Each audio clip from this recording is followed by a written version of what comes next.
Hi everybody and welcome back to Family Law Assistance. I had today's live planned on a completely different topic, but I've changed it because there was an article written that's come out today. I'm going to share the article with you that talked specifically about divorce. So it's been traditionally January was the time that most couples get divorced. And I get why. Christmas brings out the best and worst in lots of us. So I get why there are so many people that they go through Christmas, they don't want to upset the apple cart over Christmas. We kind of get through it, don't we? We have the family gathering, we have the family Christmas bust up, and then by the time New Year comes, people have made up their mind as to whether or not they want to be together. Now, I've talked about this before, and one of the things that I've talked about is the fact that, especially in COVID, especially in lockdown, any cracks that were in a relationship before has been exacerbated by the onset of lockdown, of COVID. It's almost like it's a really bad episode of Big Brother. And if anybody remembers Big Brother, they'd remember that there was a lot of stuff that kicked off in Big Brother, and people were arguing over the most ridiculous of things. Hashtag if you know, you know. So one of the things that the ONS has cited was that there's been an increase in divorce by 18% in the last year, so from 2018 from 2019. So the trajectory, that's 18%, that's nearly a quarter up on what normally happened. Now, we here at Family Law Assistance have been seeing a steady increase in divorces, and naturally, unsurprisingly and sadly, lots of people are thinking and contemplating about having a divorce now. So that trajectory, as predicted and as shown off by the ONS, Office of National Statistics, is definitely been on the increase. Amazingly, the rate of divorce is the highest it's ever been since 2014. I know, right? I've got my clipboard, so I've made sure I've got all the stats here for you. It's been the largest percentage increase since 1972, and that followed the Divorce Reform Act of 1969. And generally speaking, that's because after the Divorce Reform Act of 1969, couples were able to just divorce. It was more eligible. People could actually do that. I remember when I was doing my family history, I did wonder way back when, I realised that some of my family members were married, then they weren't, but they were with a new family. But how?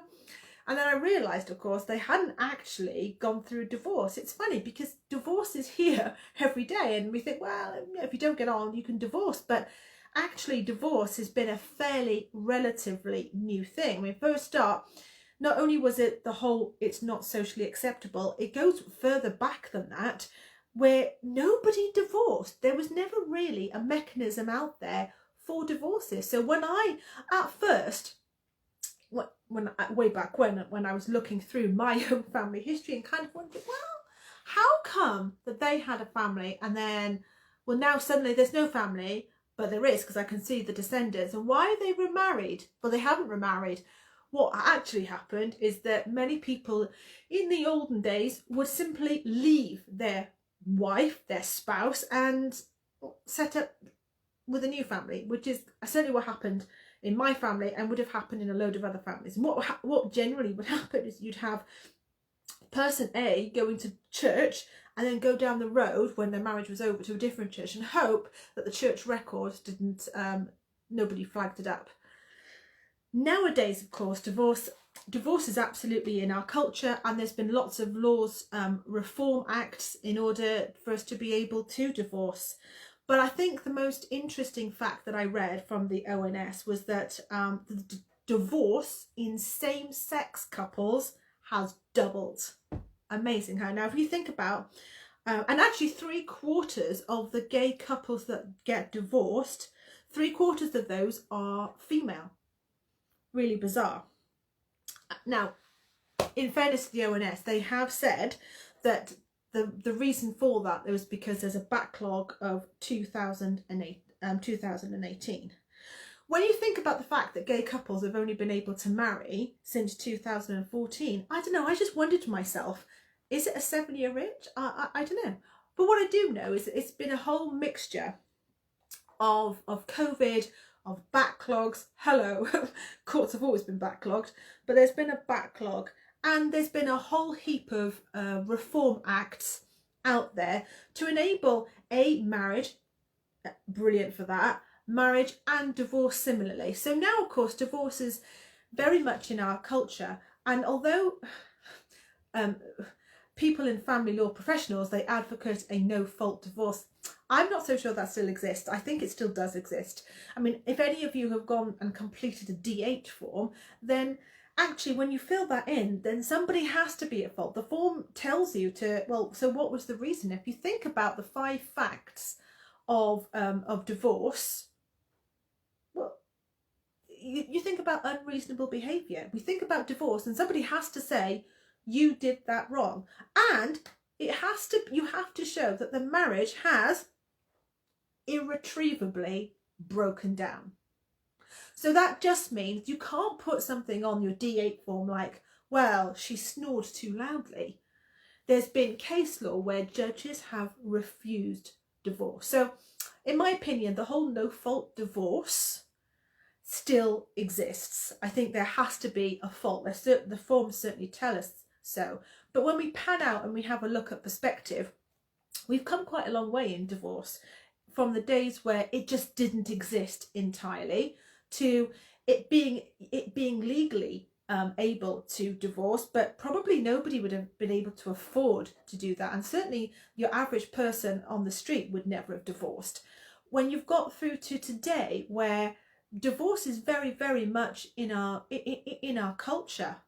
Now, getting divorced actually is pretty easy. The divorce aspect of itself, really, it's more of just a paper exercise. You fill out your D8, you wait a certain amount of time, you apply for your decree nisi, you apply for your decree absolute, and then lo, you are technically divorced. One of the 2 things that I always bang on about here, like a stuck record, is to sort the finances out and to sort out the children. Rule of thumb in any finance, of course, that money follows the children. But the divorce aspect of it on its own, that's pretty simple. It's funny, isn't it, when we talk about divorce and we look at the history of it and we look at Office of National Statistics, which I can never say, but we look at it today, and I tell you what's not ever represented, what is never represented on a paper form, nor could it ever be, is the emotions that get stuck behind that. Because although we get lots and lots of inquiries now about people who are thinking about divorces, and let me tell you, some people are not waiting till January, just putting that out there.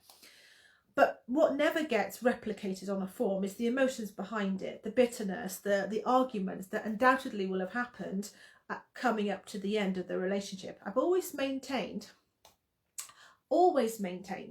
that people who are on the phone to us, they're at a crossroads. They're either going to be relying on the goodwill of their to-be ex-partner, which is normally gone, or they're looking for help with the court.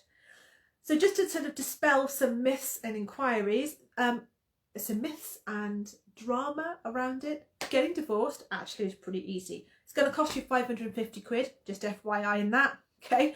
So if you want to get divorced, 550 quid from the court. You're going to fill out a D8, and like I said, it's pretty much a paper exercise.